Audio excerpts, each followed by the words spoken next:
내가 너희만 알았나니 라고 말씀할 때는 하나님이 이것을 다시 우리에게 리마인드 시켜 주시는 것이에요. 하나님이 왜 우리를 선택하셨고 왜 우리를 지금도 사랑하시는지, 우리를 통해서 무엇을 하시려고 하는지를 하나님이 지금 잊지 말라고 말씀하시는 것이에요.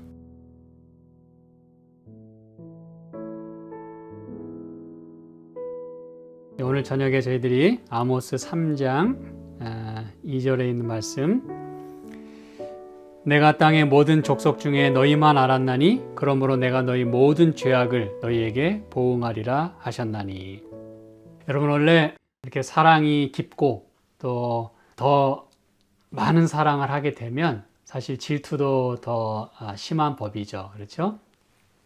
게다가 하나님은 사랑과 공의의 하나님이시기 때문에 충분한 사랑을 베푸시고 또 거기에 따른 이 모든 결과들을 또 하나님께서 놓치지 않고 또 모두가 페어하게 그렇게 또 심판하시겠다고 하는 그 말씀을 여기 하고 계십니다. 둘 중에 하나의 모습만 보였다면 좀 편파적인 그런 하나님의 모습일 수 있겠습니다만, 하나님은 정말 사랑이 넘치고 또 이 악은, 또 죄는 주님께서 또 심판하시는 그런 모습을 여기 보게 되는데요. 저희들이 지난 시간에 이제 1절, 2절에 있는 말씀 살펴보면서 하나님께서 우리만 알았다고 하는 그 말씀을 저희가 살펴보면서 이것을 들으라. 이 메시지를 너희가 꼭 들어야 된다라고 하는 이 설교, 이것을 저희가 살펴보면서요. 오늘 계속해서 저희가 이제 2절의 말씀 좀 보도록 하겠는데요. 여기서 이제 알았다고 하는 이 표현은 여러분이 많이 들으셨겠지만 이 야다라고 하는 그런 표현입니다. 이 성경에서 구약이든 신약이든 하나님께서 우리를 알았다라고 하는 이 표현은요, 보통 표현이 아닙니다, 여러분. 이거는 매우 친밀한 사랑과 또 깊은 그런 관계, 그런 교제 속에 있는 그 친밀함을 나타낼 때 야다라고 하는 단어를 사용을 합니다. 이건 뭐 부부간의 그런 가까운 사이를 비롯해서 아주 친밀한 관계를 말하는 것이에요. 근데 여러분, 이렇게 야다라고 하는, 이렇게 친밀하다고 하는 이 표현은 특히 이제 이 아모스가 쓰이기 전, 그 이전에 이제 창세기부터 저희들이 이 사용 용례를 조금 살펴보면 단순히 그냥 그래? 알았어. 뭐 이런 게 아니라 매우 깊은 뜻이 있음을 저희가 알게 되는데요. 몇 개만 좀 살펴보도록 하겠습니다. 왜냐하면 이런 표현들은요, 여러분이 많이 들으시면 들으실수록, 그리고 또 때로는 반복할수록 우리에게 유익이 되고 우리가 늘 기억하면 좋을 말씀들이기 때문에 그렇습니다. 먼저 창세기 18장에 이 야다라고 하는 단어는 이렇게 이제 사용이 됩니다. 물론 여러분, 제가 이 앞에 부분부터 다 살펴보지 않습니다만, 그저 뭐 말씀 나온 김에 맨 처음 이제 사용된 예를 보면 창세기 4장 1절에 아담이 그 아내 하와와 동침했다 라고 할 때 그 표현이 이제 야다인 것이죠. 이게 그래서 얼마만큼 가까운 관계를 나타내는 단어인지 여러분이 딱 이제 느끼실 수 있겠죠. 그렇죠? 그 다음에 이제 창세기 18장에 이제 아브라함과 관련해서 이제 제가 또 좀 이따가 이 창세기에 있는 말씀 더 살펴보기를 원하는데, 이 창세기 18장 19절에 보면 하나님께서 이 아브라함에게 이런 말씀을 하십니다. 굉장히 중요한 말씀을 하고 계시는데, 창세기 18장 19절, 내가 그로 그 자식과 권속에게 명하여 여호와의 도를 지켜 의와 공도를 행하게 하려고 그를 택하였나니 이는 나 여호와가 아브라함에게 대하여 말한 일을 이루려 함이니라 고 말씀합니다. 그럼 여러분, 이 19절에 있는 말씀 가운데 야다라는 단어가 어떤 단어로 이렇게 번역이 됐을까요? 여기는 뭐 안다, 뭐 사랑한다 그런 말이 없어요, 직접적으로. 그럼 어떤 단어로 번역이 됐을까? 여기서 택했다라고 하는 단어가 바로 야다라고 하는 단어입니다. 그러므로 하나님이 우리를 내가 너희만 알았다라고 이렇게 말씀하실 때는 하나님이 우리를 특별히 선택하셨다는 걸 말씀하는 것이에요. 선택. 선택이라는 건 여러분 굉장히 중요합니다. 그렇죠? 비단 배우자만 선택하는 게 중요한 게 아니라 우리의 매 그 삶의 부분에서 다 필요한데, 특히 하나님께서 하나님의 일을 하기 위하여 우리를 택하신다고 할 때, 여러분, 하나님이 아무나 선택하겠습니까? 그렇죠? 네. 특히 여기 보면 아직 자식도 없는 그러한 가운데서 내가 그로 자식과 권속에게 명하여 여호와의 도를 지켜 의와 공도를 행하게 하려고 그랬어요. 이런 엄청난 이 한마디로 구속의 역사, 그렇죠? 이 메시아의 계통을 이어갈 이 역사를 이루시기 위하여 하나님께서 아브라함을 이렇게 택하셨다 그랬어요. 이건 보통 이야기가 아니죠. 그렇죠? 그런 마음으로 하나님께서 그 아브라함의 자손인 그 이스라엘 자손들을, 무슨 얘기인지 아시겠죠? 그 이삭, 야곱, 그리고 그 12지파로 인하여 생겨나게 된 그 이스라엘 자손들, 이게 바로 그 얘기입니다, 여러분. 그 계통을 통해서 하나님이 하실 일이 있었기 때문에 아브라함을 먼저 택하셨다 그랬어요. 이걸 성경은 알았다. 그래서 이 아모스서에서 내가 너희만 알았나니 라고 말씀할 때는 하나님이 이것을 다시 우리에게 리마인드 시켜주시는 것이에요. 하나님이 왜 우리를 선택하셨고, 왜 우리를 지금도 사랑하시는지, 우리를 통해서 무엇을 하시려고 하는지를 하나님이 지금 잊지 말라고 말씀하시는 것이에요. 우리는 이 말씀을 보면서 여러분이 너무나 잘 아는 그 신명기 7장에 있는 말씀, 이 말씀은 우리가 정말 오랫도록 묵상해도 참 아깝지 않고 참 은혜가 넘치는 신명기 7장. 여러분이 이제 앞뒤에 있는 말씀은 읽어보시고요. 여기 참 아름다운 말씀들이 많이 있습니다. 그런데 여러분이 잘 아시는 6절부터 9절까지 있는 말씀 볼까요? 너는 여호와 내 하나님의 성민이라. 여러분, 지금 너희는 여호와 내 하나님의 성민이다, 거룩한 백성이다 그랬어요. 근데 여러분, 지금 이스라엘 백성들이 거룩한 백성이라고 불려질 상황인가요? 지금 여기 지금 배경이 어디입니까, 여러분? 이 말씀을 하시는 타이밍이 어느 때입니까? 지금 이스라엘 백성들이 광야에 있었던 때입니다. 그렇죠? 광야에서 이스라엘 백성들이 잘 순종했어요? 순종했으면 그냥 금방 들어갈 그 가나안을 불순종으로 인해서 여러분 40년을 돌았다는 것이에요. 40년. 여러분, 말이 40년이지. 그런데 지금 하나님께서 그 본래 가지고 계신 뜻이 무엇인가 여기 말씀하는 거예요. 왜냐하면 또 그 말 안 듣는 백성이라도 그 백성들 데리고 또 일을 하셔야 되니까. 그렇죠? 하나님이 저와 여러분을 택하시면서 너는 나의 거룩한 백성이다라고 말씀하실 때, 그렇죠. 저는 거룩하죠. 예, 잘 보셨습니다. 이렇게 대답을 해야 할까요? 아닙니다. 아이고, 하나님, 저를 거룩하다고 하시다니요. 아이고, 참 죄송합니다. 예.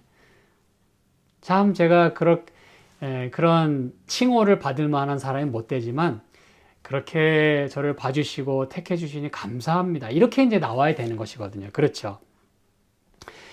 내 하나님 여호와께서 지상 만민 중에서 너를 자기 기업의 백성으로 뭐 하셨나니? 택하셨나니. 이게 이제 여러분 그 얘기입니다. 네. 자기 기업의 백성으로. 지상 만민 중에서.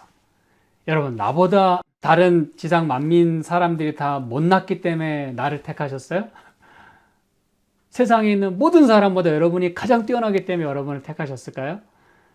네, 그러기를 저도 바랍니다. 그런데 사실 여러분, 우리의 심성이나 성품, 또 우리의 어떤 지적인 능력, 모든 이 육체적, 또 이 정신적, 마음적, 심적, 모든 면에 있어서 우리보다 뛰어난 사람이 많을 거예요. 그런데 하나님이 우리를 먼저 택하셨다 그랬어요. 그렇죠? 그런데 이제 여러분이 잘 보실 말씀은, 왜 그러면 그 못난 이스라엘을 지금 이렇게 하나님이 택하셔가지고 그렇게 거룩한 백성이라고 말씀하시는가? 그리고 저와 여러분을 왜 하나님이 너희는 택하신 족속이요 거룩한 백성이요. 왜 그렇게 말씀하실까? 하실 일이 있기 때문에 그런 거예요. 그렇죠? 여호와께서 너희를 기뻐하시고 너희를 택하심은 너희가 다른 민족보다 수효가 많은 연고가 아니라 너희는 모든 민족 중에 가장 적으니라 그랬어요. 숫자로 따지면 우리는 열세다 그 얘기입니다, 여러분. 아주 열악한 그런 환경 가운데 있어요. 그렇지만 왜 택하셨는가? 여호와께서 다만 너희를 사랑하심을 인하여 사랑하시기 때문이래요. 그러면 하나님이 다른 민족은 사랑하지 않으시기 때문에요? 아닙니다. 우리를 먼저 택하심은 우리를 통하여 하나님의 그 영광의 빛이, 왜냐하면 여러분 하나님께서 일하시는 게 바로 그 방법을 쓰시는 거거든요. 한 번에 예를 들어 수백 명을 택하지 않으시고 예수님도 이 땅에 오셔서 12를 택하셨어요. 왜 그러셨는지 여러분이 잘 이해하셔야 됩니다.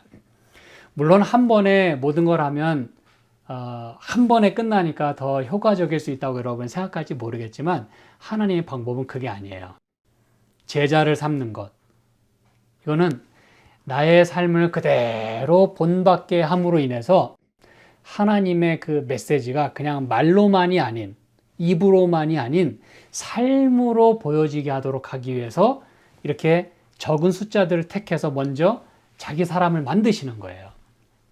그리고 난 다음에 그들이 또 예수님의 품성을 닮은 사람들로 만드는 것이에요. 그래서 이게 아주 이렇게 가면 여러분 너무 전도가 느릴 것 같고 선교가 안 될 것 같고 효과가 없을 것 같죠. 이게 바로 기하급수적으로 늘어난다는 그 의미입니다, 여러분. 하나님이 한 번에 다 하시면 오히려 비효과적일 수 있어요. 하다가 떨어지는 사람이 있을 것이고 이해 못할 사람도 있을 것이고, 그런데 하나하나 이렇게 정말 마음의 감화를 통해서 내 사람을 만들고 그 사람이 자기 가족을 자기 사람 만들고 그 가족이 또 다른 사람을 그렇게 만들면 여러분 기하급수라는 건 하나에서 둘, 둘에서 넷 이렇게 막 늘어나는 것이에요. 하나님께서 그런 방법을 택하시는 것이에요. 사랑하셔서. 여러분 이 사랑이라고 하는 이 표현은 이게 이제 먼저 택했다라고 하는 그 의미이기도 한 거거든요. 그래서 이것은 완전히 동화시킨 다음에 그 다음에 그 사랑이 힘있게 전파되도록 하기 위한 것이에요. 이제 여러분이 그걸 이해하셔야 됩니다. 네.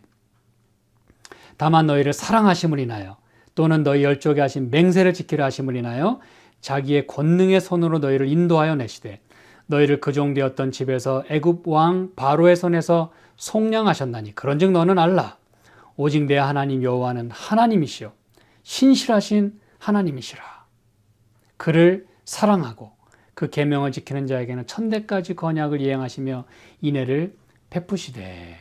여러분 그래서 하나님이 우리를 이렇게 택하셨다고 하는 것, 그게 바로 내가 너만 알았다라고 하는 그 의미인 것이에요. 네.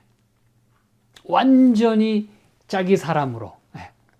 자, 그래서 여러분 우리는 참으로 열악한 그런 조건에 있지만 또 죄인이지만 또 원수된 자지만 또 연약하지만 로마서 5장에 있는 말씀 기억나시죠? 네.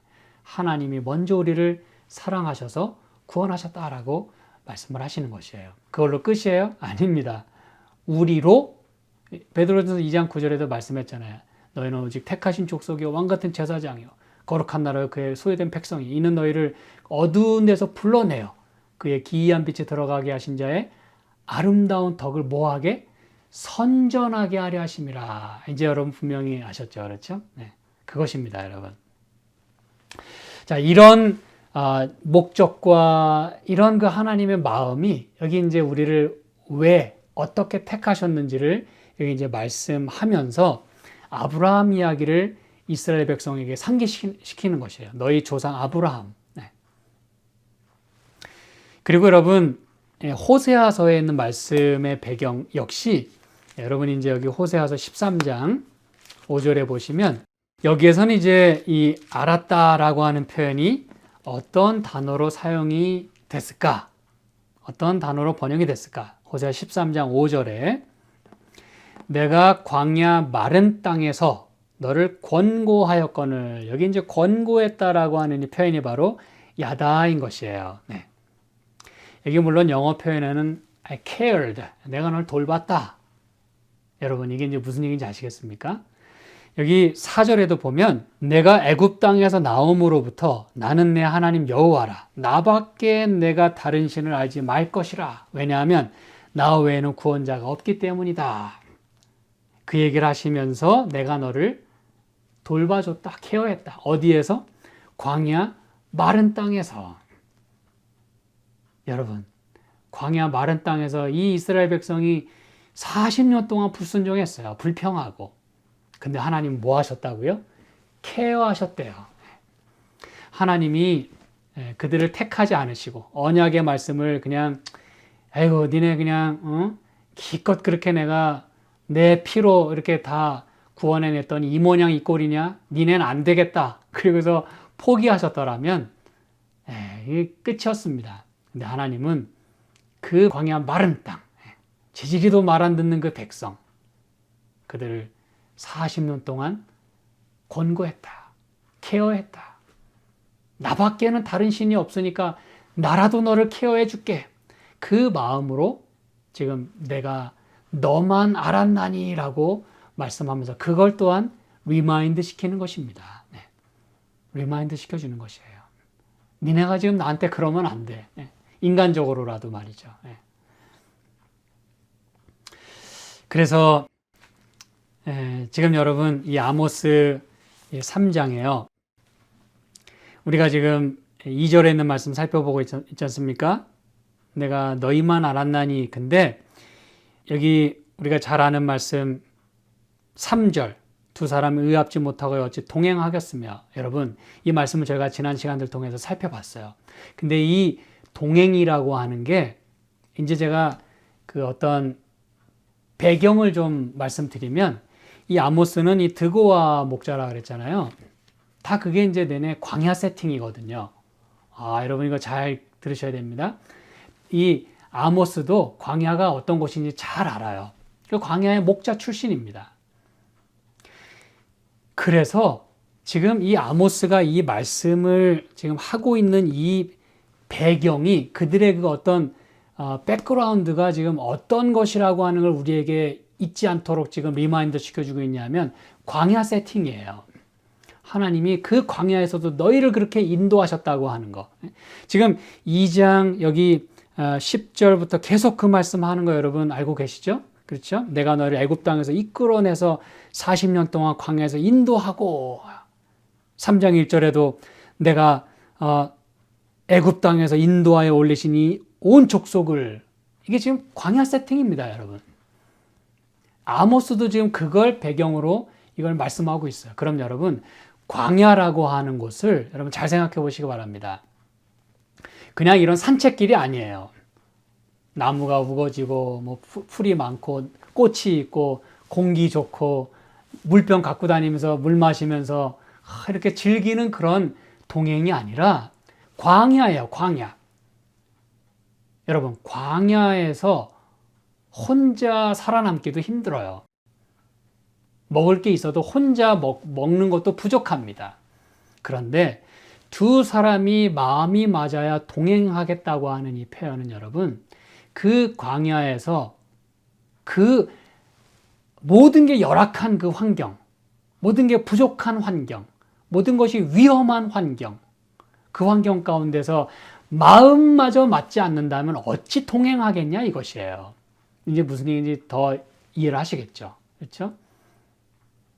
광야 같은 그러한 사막길을 마음 맞지 않는 사람끼리는 절대 갈 수가 없는 것입니다, 여러분. 이건 이 광야에서 살았던 사람은 그걸 누구보다 잘 알고 있는 것이에요. 절대로 같이 갈 수가 없습니다. 여러분이 이게 무슨 말인지 잘 이해하셔야 됩니다. 여러분, 하나님이 광야에서 40년 동안 이 백성을 인도하셨다고 하는 건 보통의 인내, 보통의 그 관심, 보통의 사랑이 아니면 이건 불가능한 일이라 이것입니다, 여러분. 보통의 그 전능하신 하나님이 아닌 이상에는 그 광야에서 이 백성을 지키고 그들과 동행한다고 하는 건 인간적으로 볼 때는 불가능입니다.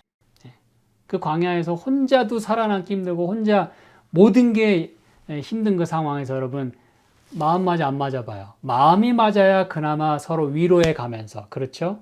부추기면서 외롭지 않게 위험한 상황에서도 그래도 둘이 있으면 좀 나아요. 그런데 마음이 맞지 않으면 아예 생각지도 말라는, 생각할 수도 없는 그러한 세팅이라는 것입니다. 그런데 하나님은 내가 너희를 그 광야에서 권고했다. 내가 너를 케어했다. 내가 너희만 알았다. 지금 그 말씀을 하고 계시는 것입니다. 여러분. 자, 그러면서 이게 이제 아모스 3장 2절에 이렇게 말씀하죠. 내가 너희만 알았는데 누구 중에서 너희만 알았다고요? 내가 땅의 모든 족속 중에서, 아까 우리가 신명기 7장에 있는 말씀을 다시 한번 얘기하자면 지상 만민 중에서 너를 택했다 말씀하는 것이에요. 여기서도 땅의 모든 족속 중에서 너희만 택했다. 너희만 케어했다. 너희만 알았다라고 지금 말씀하시는 것이에요. 여러분, 이 말씀을 이렇게 꼭 이렇게 말씀하시는 이유가 뭘까요? 내가 너희를 택했어. 그냥 그러면 되는데 왜 꼭 땅의 모든 족속 중에 지상 만민 중에 라는 거를 꼭 그렇게 집어넣을까요? 특별한 의미가 있는 것입니다. 여러분. 아까 제가 설명을 해드렸습니다만 우리를 통해서 그 민족을 구원하기 위한 거거든요. 여기 이제 우리가 창세기 12장에 있는 말씀을 보시면 하나님께서 아브라함을 택하실 때 왜 그를 부르시고 택하셨는지에 대한 분명한 하나님의 목적이 여기 나와 있어요. 창세기 12장 3절입니다. 너를 축복하는 자에게는 내가 복을 내리고 너를 저주하는 자에게는 내가 저주하리니 땅의 모든 족속이 너를 인하여 복을 얻을 것이니라 하신지라. 여러분, 하나님이 아브라함을 부르시면서 내가 너를 큰 민족을 이루게 하겠다. 다 좋아요.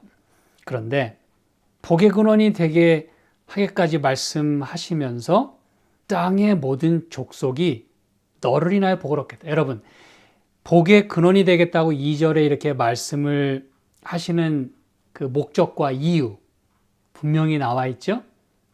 복의 근원이라고 하는 건 혼자 즐기라는 게 아니죠? 그렇죠? 그 소스가 되어서 샘물같이 계속 솟아나는 그런 새로운 물을 계속해서 축이라는 것입니다.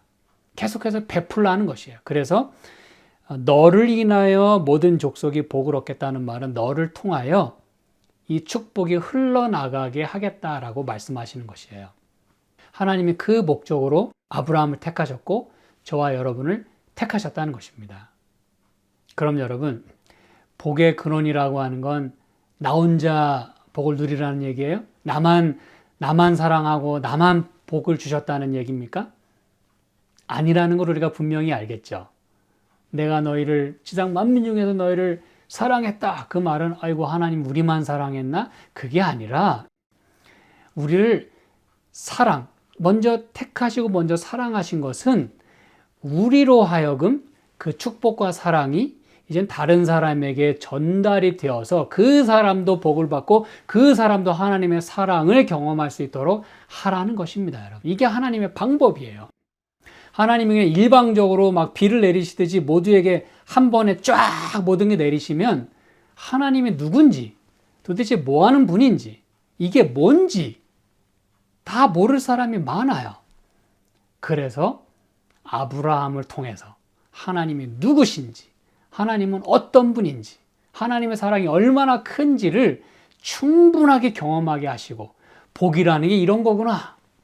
하나님 믿으니까 이런 삶을 살 수 있구나라고 하는 것을 show, reveal, 보여주라는 것입니다, 여러분. manifest, 드러내라고 하는 것이에요. 누구도 못 보는 일이 없도록 말이죠. 분명하게 보이라는 것입니다. 이게 놀라운 이야기입니다, 여러분. 그러면 자 이제 질문 드립니다. 그러면 복의 근원이 되게 하겠고 너를 통해서 복이 흘러나가게 하겠다고 할 때 그러면 여러분 적어도 나는 축복을 받은 자처럼 살고 축복을 받은 자의 모습을 나타내야 되는 것 아닐까요? 그렇죠? 근데 왜 우리는 너무나 자주 그리고 너무나 많이 여전히 우리는 하나님께 복 주세요, 복 주세요로 이렇게 기도하는 이유가 뭘까요? 한번 생각해 보시기 바랍니다. 하나님이 우리를 택하셨다고 할 때는 이 약속이 분명히 들어있어요. 뭐 택해놓고 케어하지 않으시는 분이 아닙니다, 여러분. 택했다고 할 때, 내가 너희만 알았다고 할 때는 이미 이 아브라함에게 주신 이 약속이 포함되어 있는 것이에요. include 되어 있는 것입니다. 네. 한마디로 워런티가 포함되어 있는 것이에요. 네. 케어가 다 포함되어 있는 것이에요. 그 안에. 네. 따로 우리가 뭐 구매할 거 없어요. 따로 뭐 하나님께 달라고 할 게 없어요. 근데 왜 저와 여러분 그토록 복을 못 받고 사는 사람처럼 맨날 복 주세요, 복 주세요라고 기도해야만 할까요? 우리 마음에 왜 그렇게 공허해졌고, 그렇죠? 마음을 비운다는 것과는 다르죠. 공허하단 말은, 그렇죠? 네. 마음이 비워지면 하나님이 채워주시지만 공허하면 그건 다른 얘기입니다, 여러분. 내가 다른 걸로 채웠기 때문에 공허하다는 그 뜻이에요. 이해하시죠? 제가 드리는 말씀이 뭔지. 그렇죠? 내가 채운 게 마음에 안 드니까 공허해지는 것이에요. 마음을 비우는 거랑은 다른 얘기입니다. 왜 우리는 이렇게 공허해야 될까요? 왜 하나님 말고 다른 게 많이 들어와 있어가지고 이것도 마음에 안 들고 저것도 마음에 안 들고 여전히 그냥 이렇게 갈증을 느끼고 말이죠. 그렇죠? 어쨌든 여러분 이 말씀을 통해서 우리가 생각해 보아야 합니다. 나는 축복의 생애를 살고 있는지 다른 사람이 뭐 요청하면 나에게서 복이 그냥 오케이 그러면 복이 그냥 쫙 나갈 수 있는지 그런 여유가 있고 그런 풍성함이 나에게 있는지를 한번 생각해 보시기 바랍니다. 누가 좀 도와달라 그러고 뭐 좀 해달라 그러는데 아유 내가 지금 줄 게 없네요. 제가 지금 바빠가지고 뭐 해드릴 수가 없네요. 여러분 우리가 축복의 이 근원이 되는 삶을 다시 한번 살았으면 좋겠어요. 이게 바로 하나님 우리를 택하신 목적. 내가 너희만 알았다. 모든 땅의 모든 족속 중에 너희만 택했다라고 한 하나님의 말씀을 우리가 이룰 수가 있는 것입니다. 네. 한 절만 더 찾아보면 창세기 28장 14절입니다. 자, 이건 이제 아브라함의 손자 야곱에 대한 이야기죠. 아브라함의 하나님께서 이삭의 하나님이시고 그 이삭의 하나님께서 이제 야곱의 하나님이 되시는 놀라운 그 스토리가 여기 있는 거 여러분 아시죠? 그렇죠? 28장의 14절에 보시면 내 자손이 땅의 티끌같이 되어서 동서남북에 편만할지며 땅의 모든 족속이 너와 내 자손을 인하여 복을 얻겠다 그랬어요. 여러분 지금 이 야곱에게도 지금 아브라함에게 주신 약속이 지금 재현되고 있습니다. 네. 하나님의 축복을 저희도 오늘 이렇게 받고 또 이런 그 약속, 이런 음성을 저희가 또 들을 수 있으면 참 좋겠다고 생각을 합니다. 자, 이 말씀을 하시는 그 하나님은 13절에 여호와께서 그 위에 서서 가라사대 나는 여호와니 너의 조부 아브라함의 하나님이요 이삭의 하나님이라 너 누운 땅을 내가 너와 내 자손에게 주리니. 여러분 지금 이 야곱에게는 가족이 없어요. 혈혈단신. 그렇죠? 자기 몸 하나 가누기 힘든 지금 야곱이에요. 도망자 신세. 그 야곱에게 하나님 뭐라고 말씀하시냐면 네 자손이 땅에 티끌같이 되겠다. 아브라함 뭐 상황과 크게 다르지 않아요. 그렇죠? 네. 아무것도 없는데 한마디로 가진 것도 없고 볼 것도 없고 내세울 것도 없는 지금 상황이에요. 그냥 몸 하나 딸랑 지금 그런데 동서남북으로 편만하게 되고 결국 땅의 모든 족속이 너와 내 자손을 인하여 복을 얻으리라 그랬어요. 여러분 이 말씀을 꼭 기억해 주시기 바랍니다. 너와 내 자손을 인하여 땅의 모든 족속이 복을 얻겠다. 근데 여러분, 이 야곱이 이 약속을 여러분 받았다는 이 얘기는 야곱이 망하지 않고 아브라함의 하나님, 이삭의 하나님, 야곱의 하나님이 되어주셔서 살아계신 하나님, 그렇죠? 죽은 자의 하나님이 아닌 살아계신 하나님, 예수님께서 말씀하신 대로 그 야곱이 결국 가족을 이루고 자손을 이루게 되어서, 그래서 그 자손이 무슨 자손이 된 거예요? 이스라엘 자손이 된 것입니다. 그렇죠. 야곱이 이스라엘이 되었어요. 하나님을 만나고 이스라엘이라는 이름을 얻게 되면서 그의 그 자손들이 이제 이 성경에서 말하는 이스라엘 자손들입니다. 그 이스라엘 자손을 향하여 아모스 3장 2절에 내가 땅의 모든 족속 중에 너희만 알았나니 only you, 오직 너만 내가 택했고 너만 사랑하고 너만 택했나니 라고 말씀하면서 그걸 우리에게 리마인드 시켜주시는 것입니다.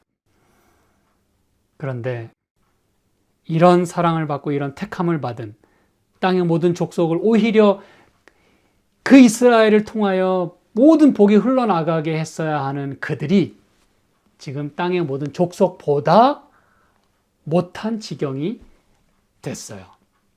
그들보다 더 악랄해졌어요. 그들보다 더 죄를 많이 졌어요. 여러분, 하나님 마음이 어떠시겠습니까? 그래서 하나님이 내가 너희 모든 죄악을 너희에게 보응하리라, 이런 안타까운 말씀을 하시는 그 지경까지 가게 되는 것입니다. 두 사람이 의합지 못하여 어찌 동행하겠느냐. 여러분, 오늘 이 말씀이 오늘 이전에 우리의 마음을 가득 채울 수 있길 저는 간절히 소망합니다. 하나님이 나만 사랑하시고 나를 택하시고 나를 권고하시고 그 이유가 뭐냐 이거예요. 내가 복의 근원이 되게 하겠다고 약속해 주셨어요. 나도 하나님의 복을 잘 못 누리고 있다면 오늘 저녁 하나님께 여러분 개인적으로 기도하는 시간을 꼭 가지시면서 그 하나님의 놀라운 축복이 여러분의 삶에 그대로 적셔질 수 있길 저는 간절히 소망합니다. 그래서 여러분이 받은 그 이미 하나님 축복으로 축축해진, 하나님의 사랑으로 가득해진 그 복으로 이제 내 사랑하는 가족들과 이웃들과 교우들과 필요한 사람들에게 나눠줄 수 있기를 저는 간절히 소망합니다. 여러분이 꼭 그런 이 복의 삶을 살았으면 참 좋겠어요.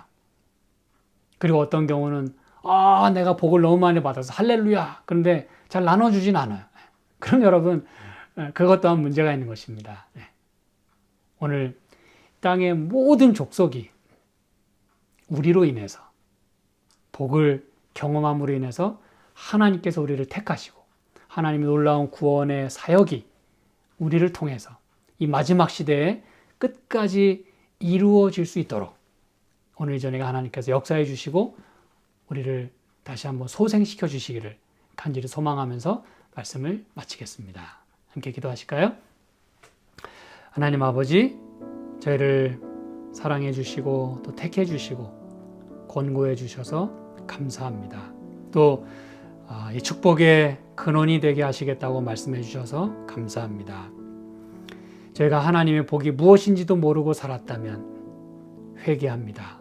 주님, 저희를 용서해 주시고 주님의 축복이 무엇인지를 분명히 깨달아 알 수 있게 해주시고 이제 받은 그 축복이 나의 삶으로, 나의 가진 그 재능으로, 나의 가진 또 재물로, 또 나의 성품으로, 내가 건드리는 그 터치로, 내가 하는 말로, 내 얼굴로 그렇게 복이 흘러나갈 수 있도록, 그래서 그들이 하나님이 누구신지 알고 하나님의 사랑으로 인해서 마음이 넉넉해지고 이런 팬데믹 시대에 더욱 가슴이 따뜻해지는 그러한 우리의 삶이 되게 주여 축복해 주시고 함께하여 주시옵소서.